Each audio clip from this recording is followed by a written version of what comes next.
Welcome to another show of New England Racing Show. Today we are going to be doing another shop visit, and it looks like Old Man Winter's finally behind us and we can start racing soon. In fact, Saturday, March 30th coming up, there'll be a practice at Waterford Speed Bowl in Connecticut. And a lot of us will be going down there for the day to try out our cars that we're just getting together. And then a week from then, Saturday and Sunday, April 6th and 7th, is the opening weekend of racing at Waterford. They're going to have quite a few divisions. The Northeast Midget Association, Valente Modified Series, quite a few series are going to be racing there that weekend. Then the Saturday and Sunday after that, Saturday, April 13th, is practice for all divisions at Lee Speedway. And the 14th is the American-Canadian Tour at Lee Speedway. It's a huge show. It's almost like having the Daytona 500 here in New Hampshire. All the big names will be there. Wayne Hellawell, I believe Joey Pole. There's quite a few big names that race there in that tour. And then later on in April, Londonderry Speedway will be opening up again after a few years of dormancy. And Shawn Duhaime is the new promoter. And in fact, we did a visit with Shawn Duhaime this past couple of days in his shop up in Loudon. And his son Dylan, who's 14 years old, is quite a driver. He's got about 7 years of experience. And they took us on a tour of their garage. They have several race cars in there. And they grew up in karting. I shouldn't call it go-karts. Karting. And they had one of those there, and he showed us around his engine shop. It was quite an interesting visit. So we'll go now to our visit with Shawn and Dylan Duhaime. Hey, good evening, everyone. We're here at 3D Motorsports with Shawn Duhaime, and he's nice enough to take us on a tour of his garage. He's got 3 midgets here, different classes that he races, and a champ cart, another champ cart, and a beautiful Mustang. So we're going to take a little tour here, and we'll start off with this red midget. I understand this is a dirt midget, Shawn? Correct. And you race, what is it, DMA? Dirt Midget Association. This will be our first year involved in the series, and it's the USAC sponsored series. Where do you race at? Bear Ridge, up in Vermont. Bear Ridge Speedway. That's the only track you race at? Not necessarily. I understand that there's a competing series that will race on Sundays on the days we race on Saturdays, so there's the opportunity to do some additional racing up in Vermont at tracks within the 40-mile radius. Oh, good. Tell us about the car. What does it have for an engine? It's a General Motors Quad 4 motor, and it runs on ethanol. And for those that don't know what that is, the 85 ethanol is 85% methanol and 15% gasoline. Okay. And groove tires, obviously, for dirt. Do you run a wing on this thing? No. It's got the provisions for a wing, but this particular series, they opt not to run the wing. This was a car that was owned by Skip Madstack last year and ran very successfully at Bear Ridge. In fact, took the championship last year. Last year. Great. What does this car weigh? They weigh around 900 pounds. Without the driver? With the driver. With the driver? Yeah, is my understanding. And I may not be completely up to speed on this, as it's new to us, and I've got to start reading the rule book. But they're a few hundred pounds lighter than what we're used to. Speaking of the driver, we have Dylan right here, who is your driver, your son. And you looking forward to driving this, Dylan? Oh, definitely. Yeah. Dirt. Did you ever drive your karts on dirt or anything? No, always asphalt. So this is all new. Yeah, definitely. Well, that's great. So we've actually purchased an open trailer, and we're going to hose this down before we before we get home after a day of racing. Yeah, you have to we raced at Whip City, and it gets pretty dirty. Now these originated at Whip City, I'm told. Oh, okay. This is the origin of these these chassis with this particular motor configuration. They run the GM motor without any transmission. They're direct drive. There are no clutches, and it's direct engagement. And then you kind of keep bump starting it until it fires up, and then you take off. This is what they call a combo car, I believe. It's got torsion bars in the back, right here, and coilovers, shocks on the front, Correct. and left-hand steering. Yes. Good. Well, good luck to you on that series. When does that start? May 5th. May 5th. May 5th, and is that a Friday, Saturday?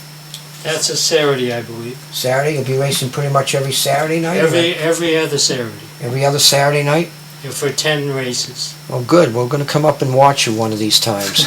That would be great. And maybe Make it at the end of the season. maybe we can follow you that night and see how you do from heat to feature, and Excellent. what adjustments you make, and it'll be a night with a racer. Whatever I tell you will be a lie. Well, we're used to that from talking to other racers. All right, this other car here is this nice blue Richard Petty driving experience car. Is this is a NEMA Light car, from what I understand, right? Right. It ran in the NEMA Light Series last year and ran in a number of over a number of years down in North Carolina in dirt shows. It was a dirt chassis that we converted over combo car to use on asphalt last season. Oh, okay. Yeah, it's got the Jacobs ladder. Yep. So this used to have torsion bars, or It has a rear sway bar. a wrist? Yeah. Yeah. But it's coilovers. It's coilovers. Yep. And you raced this you bought it where? Bought it from the Petty Driving Experience down in North Carolina. Brad Noffinger, a NASCAR driver from the 80s, was the crew chief on it. This was a car he put together, and we're fortunate enough to be able to run it last year. And the engine in this is It's a Ford Focus motor. Ford Focus? Now, unlike the dirt chassis, this actually has a clutch system on it, and it runs straight methanol with a Hillborn mechanical injection system on it. And this runs a wing, too. This runs a wing. The wing's not on it right now, but those wings are very substantial and give substantial grip. So, Yeah. We feel fortunate to have a wing when we drive it. So you're going to concentrate on the dirt car, but you might race this a little bit this year. I would say the focus is going to be the dirt car. We haven't been on dirt. This is 9 years of racing from go-karts into the midgets, and dirt is something that was just inevitable, had to happen. And then I would say we'd probably pull this out for some practice sessions, and then the Boston Louis race next year. We'll probably enter into the Boston Louis race. Now, could you race this car in the DMA?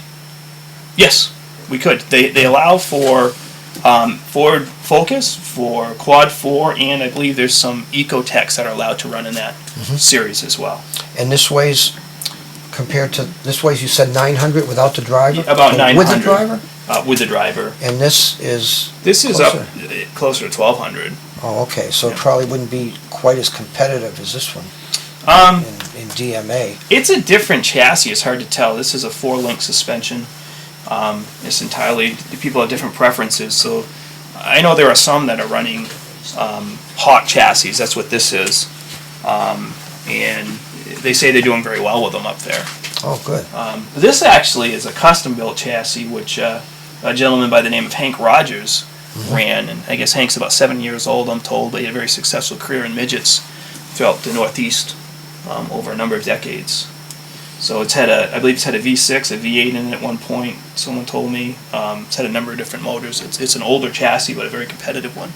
It's funny, it's Skip Matzik. I remember that name from Super Modifieds at Star Speedway. Yeah, it's He used Skip. to drive Supers back in the 70s and 80s. Yeah, he held the record for 15 years, I was told, at Oswego with a Super Modified, too. His team did. He just showed us when we purchased this car from him a couple weeks ago. He had just, in his basement, had 3 Silver Crown cars, dirt and asphalt cars that he competitively ran for many years that he had just sold.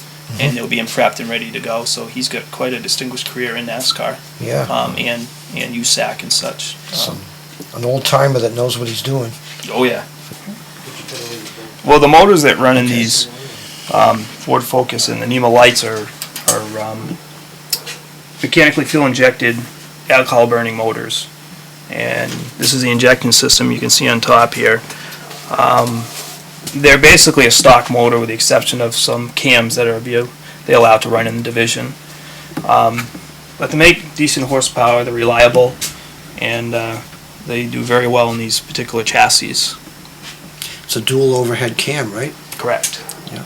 16 valve. 16 valve dual overhead cam. As I said earlier, they do these.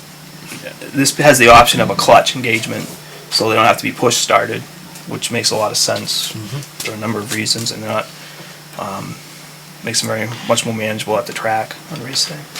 Now I understand that Bobby Seymour started this series after it became the USAC Ford Focus first, and then when that didn't work out, he took the series over and built it up from 5 cars to about, he's telling me this year they're looking at having 30 cars registered. Wow. And about 20, maybe 24 at each race. And for an affordable series, they put on quite a show. Really, there's a lot of good young drivers. There's some older guys that just love racing this series, and they try to keep everything equal.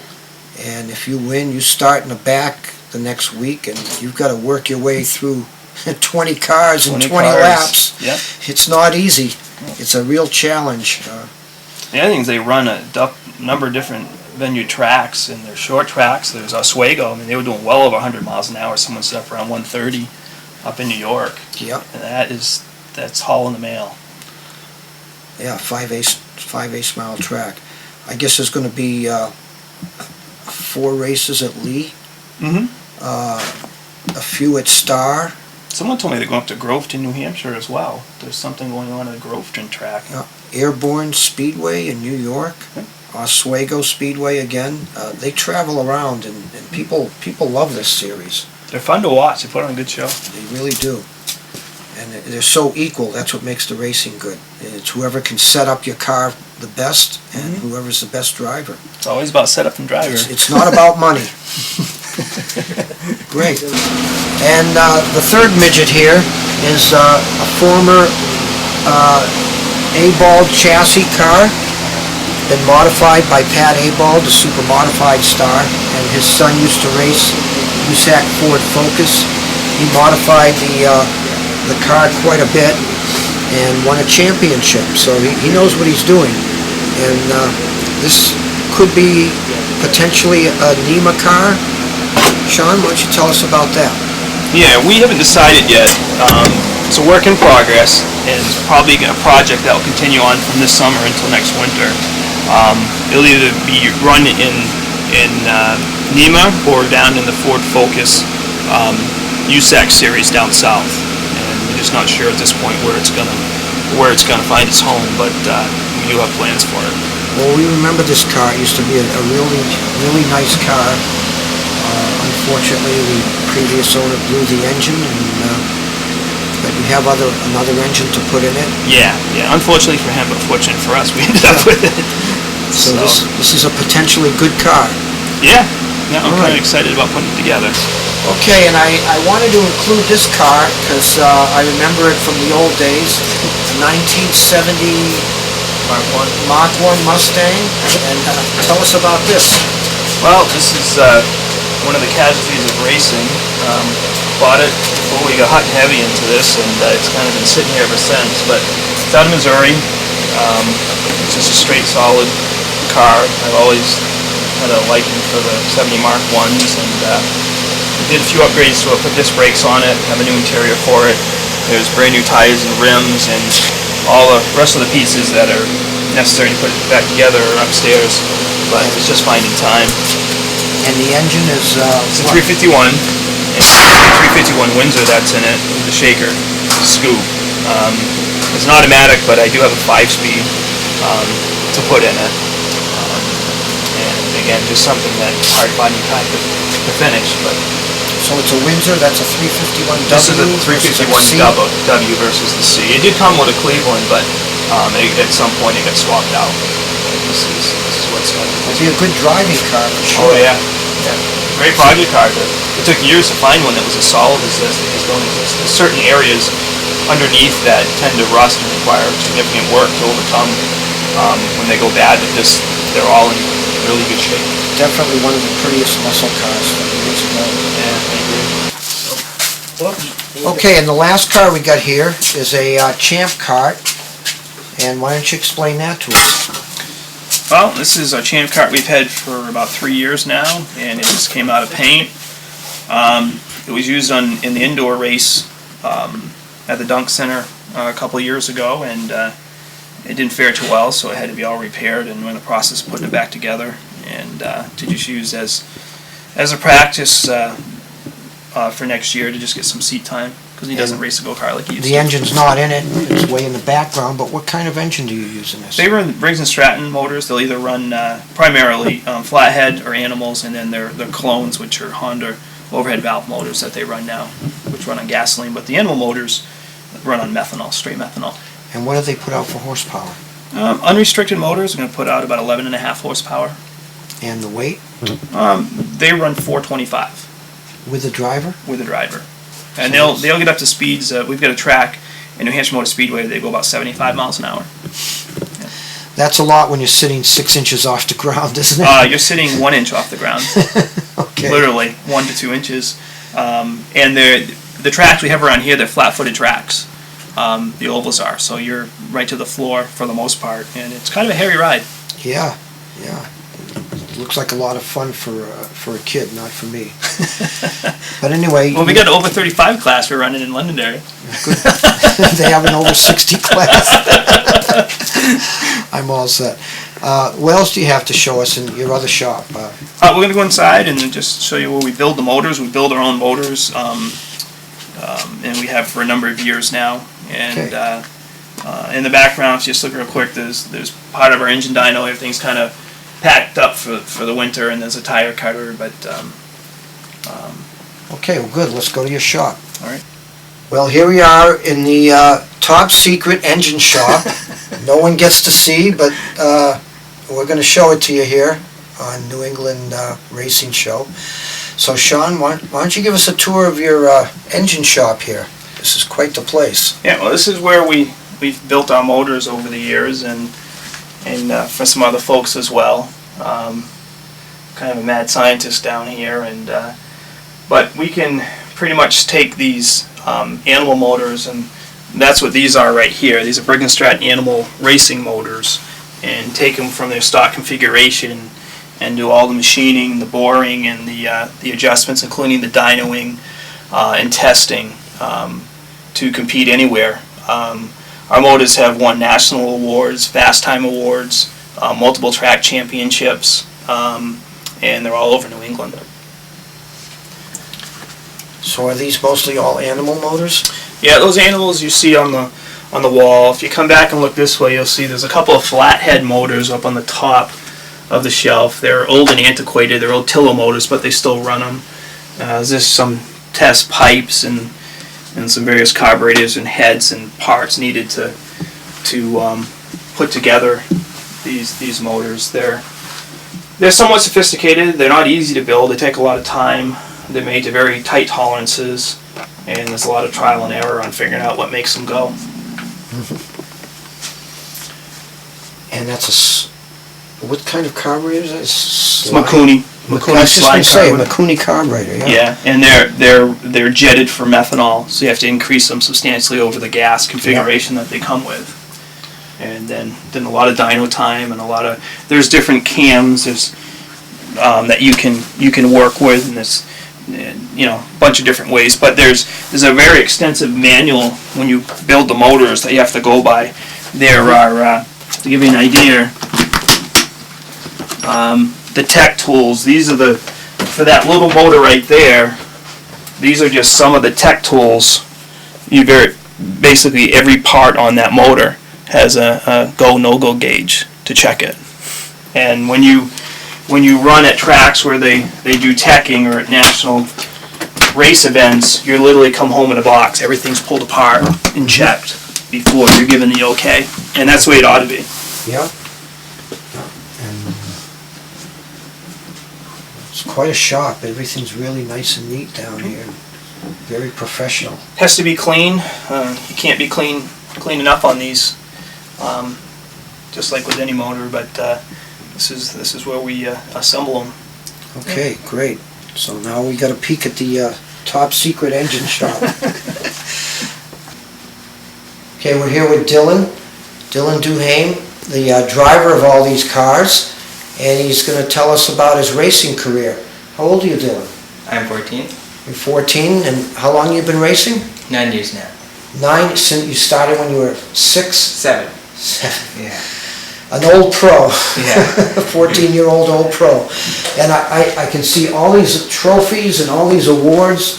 Why don't you show us some of the most important ones and significant ones that you won? Well, they come from a wide variety. Some of these are from WKA, which is World Karting Association. Others are from F1 in Boston. And there are a couple of littler ones, but still like money races and go-karts, like this one here. These in the back are from nationals, a couple of wins. And these two right here came last year in the NEMA Lights in my first season. I got the Youth and Determination Award and the Up and Coming Driver Award, which mean a lot to me personally. And then this right here, I really like that. It's a plaque I got from Tri-State Kart Club, second place and in the senior champs. And Where have you gone to race throughout the country? a lot of places, mostly in WKA, like I talked about. They go just about everywhere. Like we went to Indiana, Pennsylvania, quite a few places in New York, North Carolina, South Carolina, and So you like going to different tracks and learning how to set the car up at different tracks? yeah, it's definitely a learning It experience. makes you a better driver and a better setup man too, right? Definitely. Oh, great. Okay, well, thanks for taking us on a tour. And now, you have some more trophies over here? Oh, yes. And these, tell us about these. Well, these came from Tri-State, which is where I got that trophy over there, the second place. We did almost the whole season in the senior champs, and we got 3 firsts, 4 firsts, and 3 second places. And I also got a couple third places, and that's mostly where all of these came from. And I also raced in a class called the Junior Champs before that, and that's what these black ones are. And then we have a couple up there. And those are mostly from the same place, Tri-State in Connecticut. But we also got a couple from Route 106 Race Park, which is right in Pembroke. And that's where quite a few of those ones are from. And the 2 big trophies are for championships that I won 2 in 1 year. Well, great. It looks like the trophy business is booming because of kids like you. Definitely. Have you gone into the bedroom? All right, now we're going to talk to Shawn, Dylan's father, about his promotion of Londonderry Speedway. And what do you have in store this year at Londonderry Speedway up by the Manchester Airport? Well, Londonderry is one of 2 tracks that we're running next year on a Great Estate Karting. And the first track, we started this last year at New Hampshire Motor Speedway. And we're going to be running a couple events up there, but primarily we'll be running go-karts, legends, mini cups, bandoleros, and it looks like some sprint asphalt, micro sprints. Micro sprints? Micro sprints there as well. So we're expecting quite a season there. We've got a couple title sponsors. Last year, Briggs & Stratton stepped up, and we gave out 8 motors at a big event we had, and we have a title sponsor of Vega. they stepped up and are going to sponsor a 5-race series we have called the Vega Challenge The Series. Vega Tires? Yep. Yeah, great. So you'll be racing what days of the week? Saturdays primarily. Saturdays? Yeah, there's a full schedule on granitestatekarting.com. Okay. And I believe it's going to start in another 3 or 4 weeks? Weather permitting. Yeah, I know. We hope I so. wanted to take a tour of the track, but with this last snowstorm, Yeah. It's been dormant for 6 years and we've got some work to do, but I have a partner and he owns a site construction company, and so we have our work cut out for us. We've got to bring that thing back up to the standards it needs. And Now, I understand all they've been doing there is bicycle racing. yeah, they've been doing bicycle racing, so competitive bicycling. Are you going to have any of that this year? I'm not quite sure. I don't anticipate any. Okay. All right, but it looks like the old Manchester Motordrome Speedway, now Londonderry Speedway, will be back in business, which is great to see a track resurrected. And what we're going to do is let you get a couple of races under your belt, and then we're going to come over some Saturday and we're going to take a tour of your racetrack Excellent. when the snow melts. Yes. Okay, well, thanks for taking us on a tour of your garage and your shop and meeting your son, who is well on his way to being a star from what I can see. And we hope to see you on the racetrack this year. Excellent.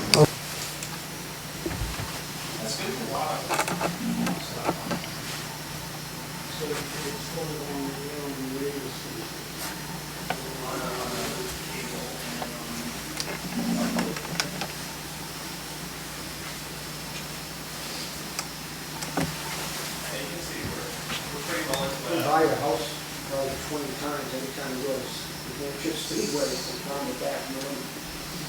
They got a trail down to the back. We started this in the mid-90s when there was almost nobody.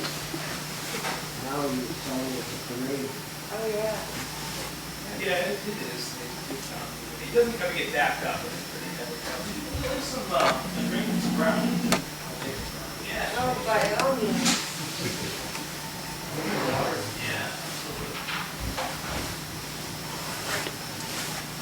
So what channel is it on the TV station? You've got to be in Manchester, it's the public access channel 23. Oh, 23. It's also, if you go on the internet. Okay, well, I want to thank Shawn and Dylan for having us at their race car shop. That was quite an interesting visit. Next week, we will be showing the practice from Waterford Speed Bowl. We'll be going down there this Saturday, practicing, and we're going to interview a lot of the drivers of other cars. There should be quite a few modifieds and midgets there, shaking down their cars and getting ready for the season opener the following weekend. So we'll see who's driving what next year. There's been quite a few different driver changes in different cars, and we'll interview them, see what their plans are for this coming season. And we're also sad to report the passing of Ellie Seymour. She was 84 years old. She was Bobby Seymour's and Mike Seymour's mom. She was a quarter midget mom, a true quarter midget mom, they say, as her kids grew up in racing. And she did everything at the track, whatever needed to be done, and was quite involved in racing. Her sons, Bobby Seymour and Mike Seymour, are major forces in midget racing in the Northeast. And we wish them the best. Our condolences go to the Seymour family. Now, next week, we hope to see you as we show you all the practice and from Waterford and whatever action the weather permits. So thanks for tuning in.